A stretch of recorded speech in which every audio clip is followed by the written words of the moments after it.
This is Gary Butterfield. This is Cole Ross. This is Monster, my podcast. And these are Sprites. There's a monster in my podcast. Obey your thirst. From the Sierras. It's a mist along them to go along with the Mountain Dew. It's separate from... Yeah, these are Sprites, little bug people that love poisoning you. Yeah. Yeah. They're just, they're in the brownie gremlin ecosystem. Yeah. There's a little bit more action to them, even though I don't think there needs to be quite this much granularity. No, I was shocked that this ended up being a three-pager. Yeah, there are 6 different types of these things. And are they different? Yeah, some of them are. Some of them have different little hooks and stuff, but mostly it's how aggressive they are and how prone to pranking you they are. There is like a weird arms race where like the beginning of them, it's like these things are way less serious than elves. And then later it's like, oh, like what? Atomies? Atomies are nothing. I'm a Grig and I'm way less serious than that. Like there's this weird kind of dick measuring contest. There is. And then the Nixies, I think, are the most mischievous of all, who goes straight to years of indentured servitude or roll. Oh, you mischief. Oh, Thomas Jefferson, you mischief maker. Oh, you shanghaied me. Ah, yeah. Rats. Yeah. Oh. Fool me once. Yeah. So there is this escalation here, but mostly these are just tiny little bug people. And you know me, I don't have any patience for a brownie. Yeah, you don't like brownies. I don't mind these things as much, even though some of them are like 2 feet tall. So they're not that tiny. It's just like a small man who likes to put you to sleep. Yeah, like if one of you's hit your windshield, you'd all die. Yeah, there's some of them that hit your windshield and be fine. Mm-hmm. And then if you hit them all progressively as they got bigger, eventually it would become a I know what you did last summer situation. Like, but the first time it happened, it's like this would actually probably happen all the time in that world. Like you'd probably run into regular Sprites, mm-hmm. and pixies. Or pixies are the tall ones. Yeah. It's where are all these things that tall? Fuck, man. They 4 foot tall is the Nixie, maxing it out, and then relaxing at the bottom is 1.5 foot tall with the Griggs. Okay, so still a problem if you're running to a 1.5 foot tall man, right? AKA a child, right? AKA a toddler. Yeah, AKA a toddling boy. Madison, yeah. Dakota, Skylar. So I guess we should talk about these things. There's almost nothing different about them. Right. Should probably do due diligence and go through them. Yeah. So like the Sprites, they just love they druids, mostly because they are neutral. And they love them for their neutrality. Yeah.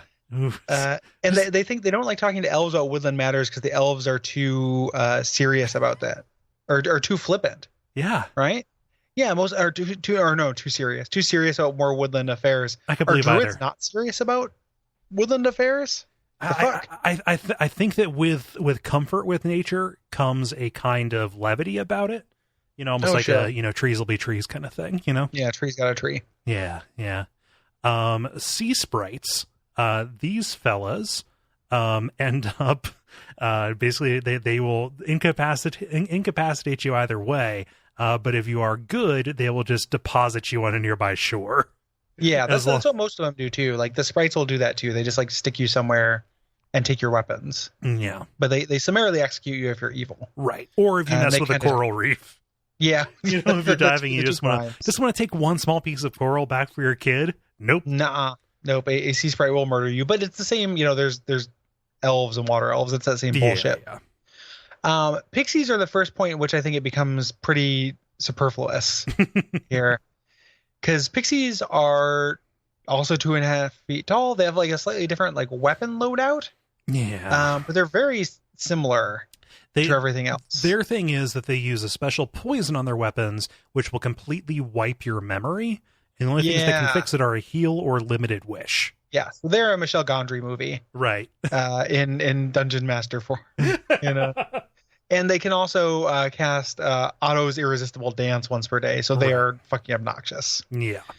Nixies, I thought it was like, okay, so we have fucking Sprites, Sea Sprites, Pixies, and these are just going to be water pixies. But they're not. No. Because of this slavery angle. Right. Nixies keep each charmed slave for 1 full year, forcing them to do all their heavy labor, but thereafter the charm wears off and the victim is set free. Hey, Cole. Yeah?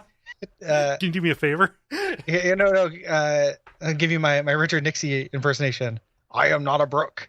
Yes. Nice. Nice. Gonna take that one to Dragon Con? Yeah, I'm gonna take it to Dragon Con and slay. It is the joke that slayed a Dragon Con. Dragon Con Slayer from Sunset Rubdown. Yeah.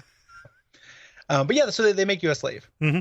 And you pretty much do community service. Right. It's like they make you join AmeriCorps. Yeah, which is worthwhile, I guess. I don't know. I ran into a Nixie and I had to take 6-pack rings out of the lake for a year.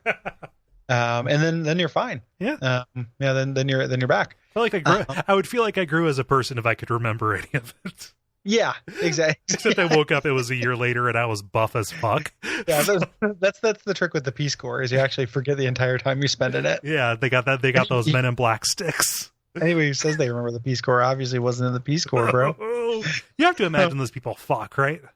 Oh yeah, like because I was gonna say like they get high all the time, but I imagine like they're just like super young and like strapping. Yeah, I've had friends who went to Peace Corps. We didn't talk about sex, but they were high all the time, and I have to imagine that there was just they were just constantly going into each other.